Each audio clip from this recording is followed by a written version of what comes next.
Hi YouTube, welcome back to my channel once again.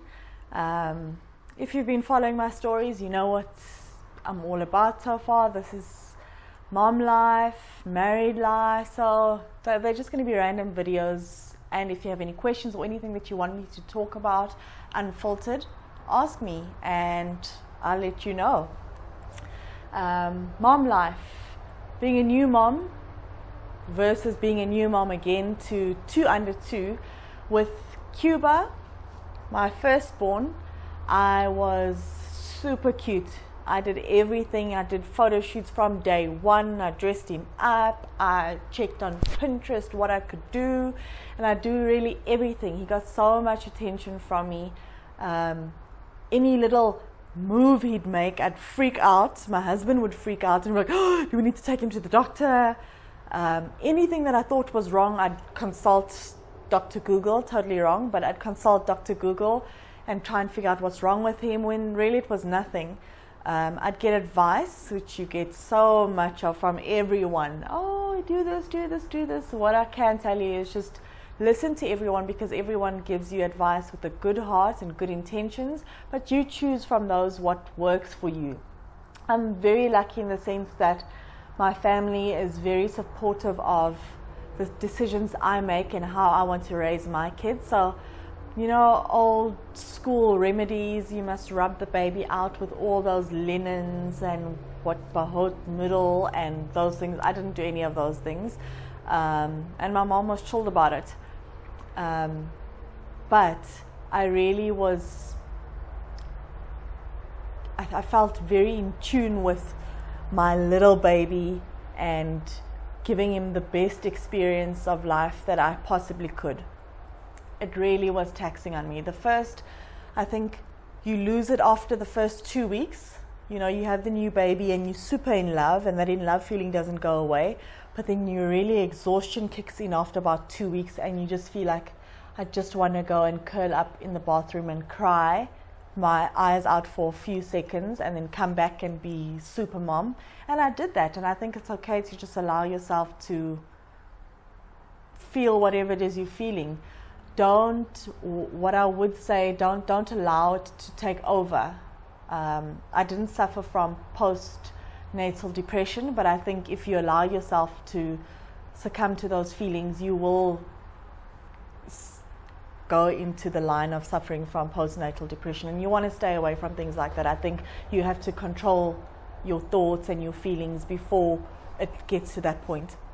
But once you have your moment, you come back and you remember how much you love this kid and how much you just want to do great for them, and that's really your life now is theirs, and you're never going to feel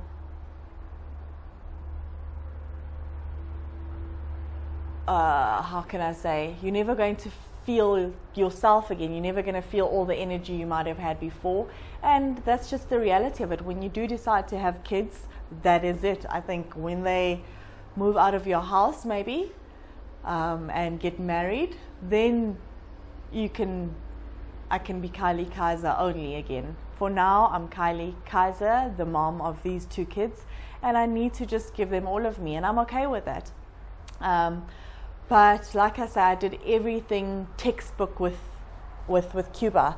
I fed him. I started giving him solids only after. I didn't even want to give him solids a day before he turned 6 months, because I was like, the book says 6 months only is their gut ready for food. Only at this stage can I do this, can I do that, can I do that. But I feel much more relaxed with Jet. I felt it was easier coming home because I knew what to do when he would move or he'd make a little sound. I was more comfortable with it. When he would cry because his burp was not coming out every now and then. Of course, I still had that. After the 2 weeks, I started feeling very much like anxious again. And then something that was very hard though with Jet, having a baby and looking after this little baby, that part was easy. But something that has been really taxing on me is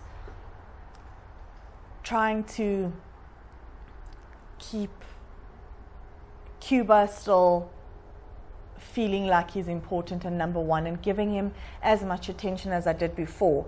and that then in turn becomes taxing on me too, because I will give all my attention to Jet, and when Jet's sleeping, then all my attention to Cuba, or sometimes both of them simultaneously, and that is really, really hard because I don't have a minute to just, because when the one is not okay or is sleeping and Cuba's okay just playing or doing whatever, I start to feel guilty, and I'm like, I need to do some activity with him now during this time. I can't just leave him.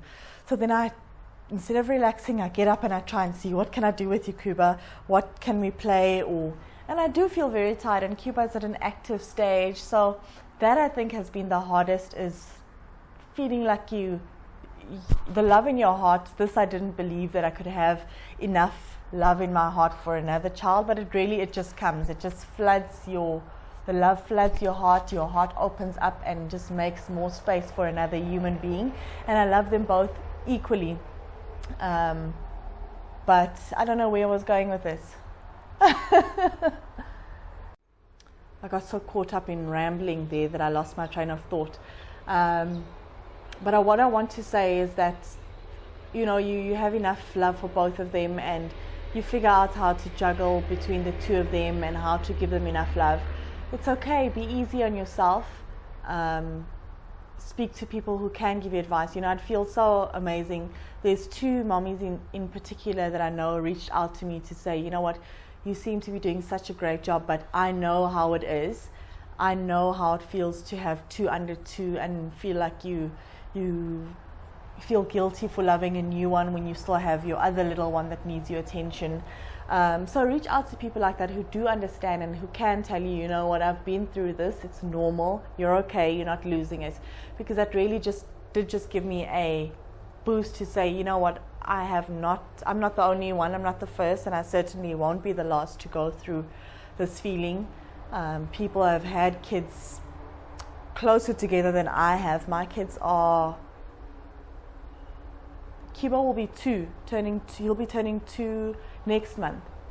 So, and Jet is only a month old. So they're very close together, but people have done it before. We're strong. And again, if you need to lose it for a little bit, go and lose it, come back and be a superhero. It's not going to last forever, and that's what I keep telling myself, is like, oh, I'm so tired. I don't want to jump on this jumping castle now. I just want to sit. But I push myself, go and jump on the jumping castle, watch this TV show, play this activity, because time really does fly, and it won't be like this forever. I enjoy doing things with my kids. If you have me on Facebook or Instagram, you'll see that I've started taking pictures with Jet now. So his introduction to the picture world is a little bit slower than Cuba because I have less time. But I'm still, because I want to give Cuba a lot of attention, I look for more activities to do with him, and you'll see that I really, really thoroughly enjoy teaching him. He's not at school yet. My husband and I decided to hold up on the school for a little bit. He's learning at the right pace. He can play around kids. He's just a little gentle giant. He loves to hug, so sometimes he's a bit much for other kids, but he's not aggressive, intentionally aggressive. He just gives really tight hugs, or he towers over kids his age sometimes. And then I have to rescue the little kids from him, or kids his age from him. But I enjoy doing activities with them. That's how I feel. I've been filling my maternity leave. I'm still on maternity leave now, so I'm always doing it daily. I try to do something with Cuba, or maybe realistically once a week. Definitely I do some activity with him.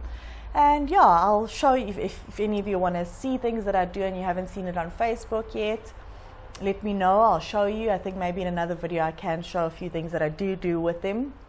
And if there's any other video that you want me to speak about, anything that would have happened in my life between falling pregnant and now being a mom to these 2 kids, let me know. I am new to this YouTube channel thing, so I might be losing the plot every now and then when I'm talking, but I think I'm going to tighten it up eventually. Bear with me, ask me questions, and I promise to be free. If you haven't liked and subscribed, please do so. Mwah.